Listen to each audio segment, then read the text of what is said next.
Инцидент ја спречи јавната презентација на деталниот урбанистички план за Трнодол. Малата сала во местната заедница во Козле беше претесна да ги прими загрижените граѓани. Тие се противат на изградбата на нова населба над нивните живеалишта.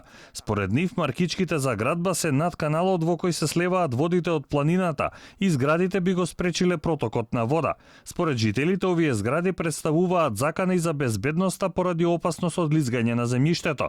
Тие се и против обиколница за која посочуваат дека е дел од дуб и покрај тврдењата дека нема да се најде таму.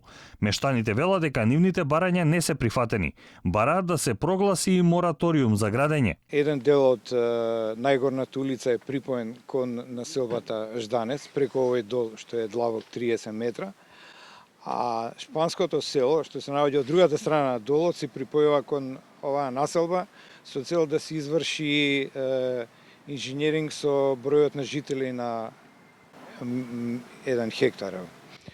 Порано нашата населба беше со површина од 5 хектари и густина од преку 400 жители на 1 хектар. А сега со овој новиот регулацијски план, каде што вештачки се е припоено ова шпанско село и другиот дол, површината нараснува 3 пати повеќе. Жителите на Трнодол негираат физички напад врз представникот на општината Карпош. Напротив, обвинуваат дека нивниот сосед бил нападнат од непознати инфилтрирани лица, пошто завршил во болница.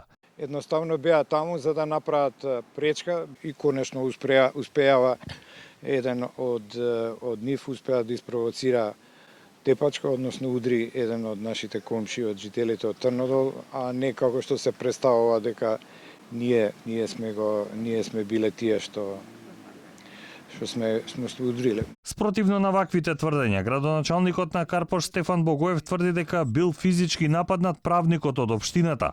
Богоев посочува дека нема да има нова населба над Трнодол. Згради ќе имало кај бензинската пумпа, а една од маркиците била издадена пред тој да биде градоначалник. Богоев вели дека дупот е на барање на жителите на Козле. Не е конечен и забелешките можат да се достават до 27 декември. Деталниот урбанистички план за Трнодол бил стар од 2001 година.